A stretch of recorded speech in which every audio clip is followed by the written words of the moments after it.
are you coming from? We are coming from work, sir. Hello, this is BVI Channel. I am Associated Peters. This morning, we have woken up to a new day and a new month. 1st May, a day for workers in Nigeria to celebrate the Workers' Day. Now the question is, what is the condition of an average worker in Nigeria? Let's find out. Join me and don't go away. In your assessment, what's the condition of an average worker in Nigeria today? Well, it's something not to take home. Condition of the workers are useless. Well, the stability and the hunger of average worker in Nigeria today is getting 0 and 0. The condition of an average worker is traumatic, it's poor. Okay, there have been a call for minimum wage, and the federal government and the workers themselves are negotiating. What do you think your assessment should be a better pay for an average worker in Nigeria? An average worker in Nigeria, based on the situation and the condition of things in Nigeria, I would have said let it be at least 80,000 naira. Well, they are still negotiating on 65,000 per month. The 56,000 naira that we debate is even less than expected. How can a senator start? This is not an up to the allowance of a gardener in a senator's house who don't do anything. So the correct thing is to put it 120,000 per month. Okay, the working condition outside the salary being paid or take home, what is the working condition like? What is it like to work in Nigeria? Well, it is suffering without pay, because the little amount they are paying is not something to take home. You can't feed your children, you can't train your children. Most of them are not in school. Most of them are dropped from school.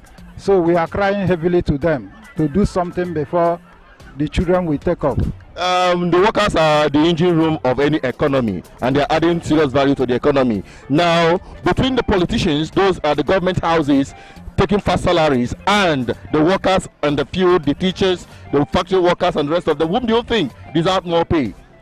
Well, the officials and the people, the politicians, the people that are governing us, you know, they are on better payment, because when they lack anything, they will travel to abroad. They go to many places in the country. They send their children to abroad for schooling, while we are here suffering for them. Later, the teachers suffer, the civil servants suffer, where there is nowhere to place their hands. So we are still crying heavily for them, for the politicians to reduce their salary so that workers can be carried up. That is it. You've heard it from them, and we'll be moving further to have a discussion, heart-to-heart talk on matters arising with an experienced and retired teacher and lecturer on the condition of an average worker in Nigeria. Stay tuned. Don't go away. Hello, my esteemed viewers. This is BVI Channel 1. I welcome you to this episode on Matters Arising, and I want to wish you a very wonderful new day. Not just a new day, but a new month. But what makes this month a wonderful one is that today, across Nigeria, the workers are celebrating their day. It is a popular holiday, the Workers' Day. But there are so many issues arising. The question of the condition of workers in Nigeria today, their plight, their condition during and after service. What does it look like? And today I have with me a very important person, a retired and experienced worker. He's a civil servant, if I'm not mistaken, and we are here to highlight on biting issues that concerns Nigerian workers today. So it's a pleasure having you on Matters Arising. Today is Workers' Day. You are a retired and experienced worker, have thrown in lots of experiences and time in service in Nigeria. But before we go into that, can we know a bit of you, please? Afambo Raymond Onyemechi Nwokike. While I was in service, I've abbreviated Onyemechi to mean O, small, because Mona, my father, and Naza the same Igbo name. So to avoid conflict in exchange of mails, I've taken the first letter of the word Onyemechi and I've said the small one, while my father remains the big one.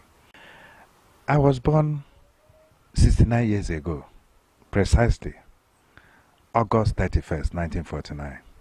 So I have gotten a lot of experience. I'm no more a kid. And most of the things I'll be saying this morning, I'll talk out of experience. Yes. I started envying my job. Actually, I'm not a civil servant. I taught all through my life, so I prefer to be known as a teacher. Yes. A teacher is somebody who bakes young people. It's like we have a factory in the school, and there you bake young minds from all over the world. You bake young people that the society will benefit from. You give them all the things they need to be able to prepare the society. And I've taught in different dimensions. I've taught at the secondary school level. I've taught at the polytechnic level. I've also taught at the university level and the extended center of correspondence and open studies unit of the University of Lagos when I was in IMT Enugu. So we have seen it all. When we were at the University of Lagos, Professor Chikobi was riding a Volkswagen Beetle, and he was contented. The salaries were commensurate. The exchange rate of the naira and the dollar was 1 naira to 66 pence. 1 naira. Nigerian naira was even more valuable. Yes, Nigerian naira was more valuable. Because I remember I had a nephew who was in Texas who wanted to send me a calculator. And I said, it is costlier there. Send me money and I'll buy it at a cheaper rate in Nigeria. So, and the situation degenerated all through. Then you hardly hear about corruption. And it was because of the sequences of actions that made Nigeria a veritable breeding ground for corruption. Lecturers were paid then. Most of the lecturers at the University of Lagos schooled overseas, in Britain, in US, and they were lured home because of the fantastic money value of our, local currency. And maybe, I don't know what happened down the line, but I still believe that the advent of the Nigerian Biafra War was a factor. Okay? And because the think tank of the Nigerian society then was from the Eastern Bloc, it's not contestable.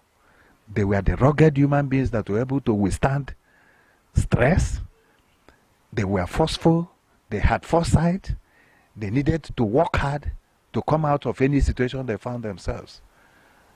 These things are traceable to the people who played vital role in Nigerian independence. You can name likes like Nnamdi Azikiwe, and so on and so forth.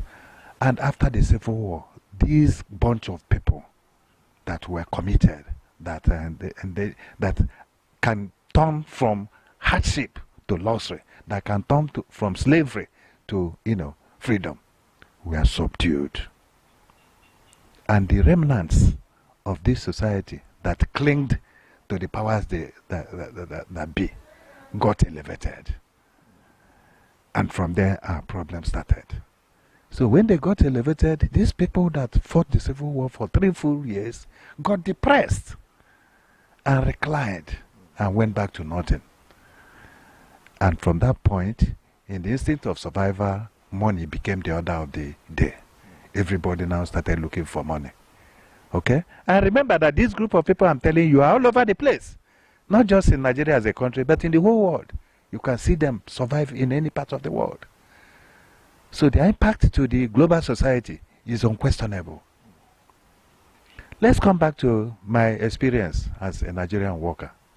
I said I taught all through my life, and it has been a pleasurable experience. By the time I started teaching, I was earning 72 naira a month. In fact, my first car in 1981 was bought for 2,300 naira. That was that in 1981.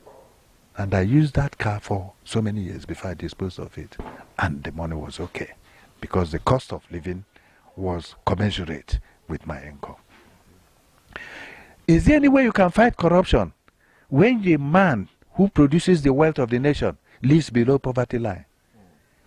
That's, for me, is the genesis of corruption. You have to place him above poverty line so that if he's enticed with money, he'll be able to say no. As long as he lives behind poverty line, my friend, all the fight for corruption is null and void.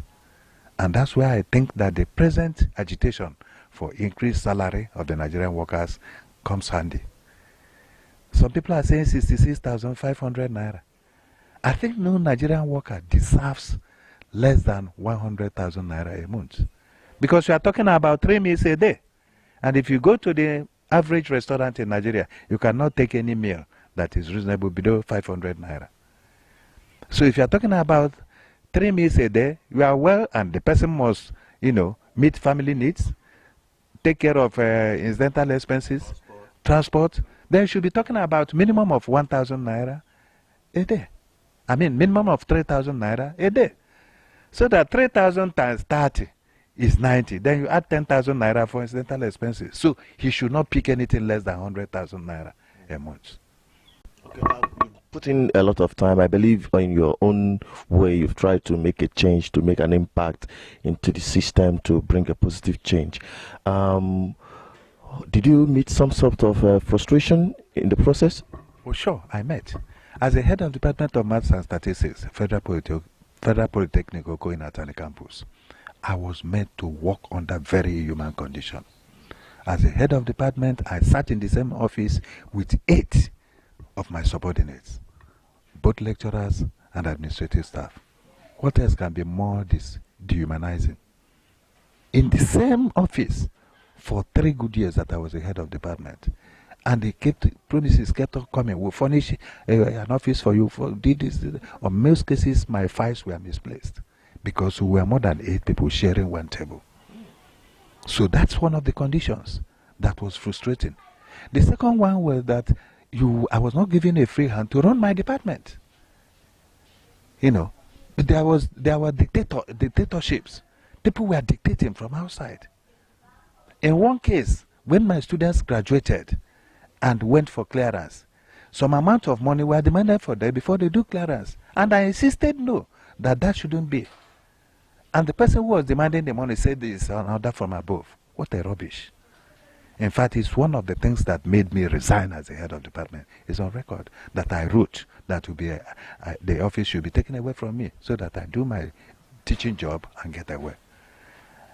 And because of some of these frustrations, I was carrying the capacity of work beyond what I could cope with. I was teaching some courses in mathematics, teaching courses in statistics, teaching courses in computer science, and operating between Atani campus and Oko campus for more than 2 years. It was beyond my energy. And these were some of the things that frustrated me. At little or no extra allowance other than my basic salary. So these are frustrating things. And one of the effects it had on me was that when I retired, I was asked to come and go on contract, and I bluntly refused. I felt I had been enslaved enough. So I decided to stay in my house and rest. So the condition of most Nigerian workers is some sort of enslavement based on their condition of... Oh, sure, it is enslavement. Because how can somebody who puts in about 8 hours of work every day in an office, at the end of the day, he goes home with a pittance? Why somebody who is doing nothing, just tag the politician, keeps collecting all our money and consuming all of them? It's arrant nonsense.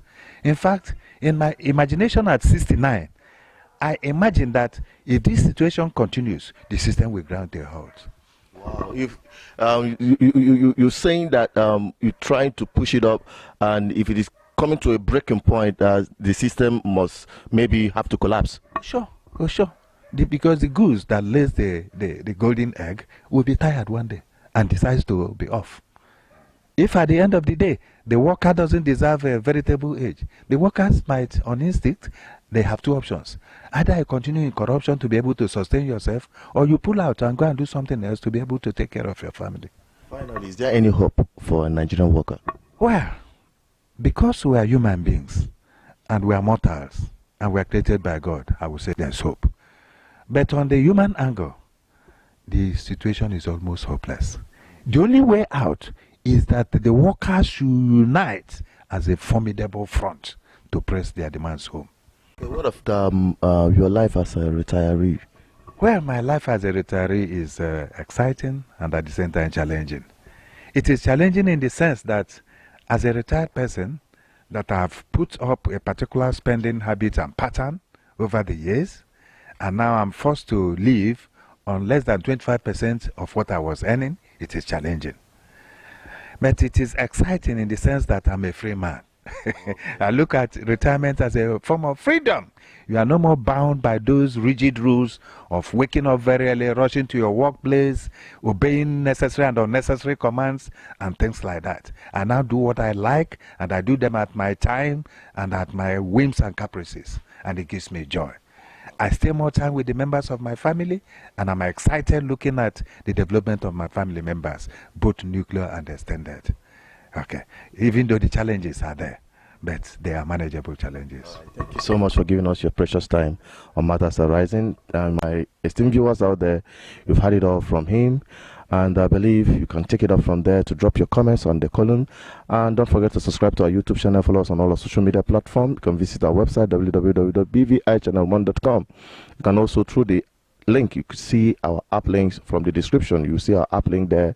Download them and have all the information at the tip of your finger. Till I come your way next time, I still remain your one and only associate Peter, saying stay blessed and above all, stay safe. Goodbye.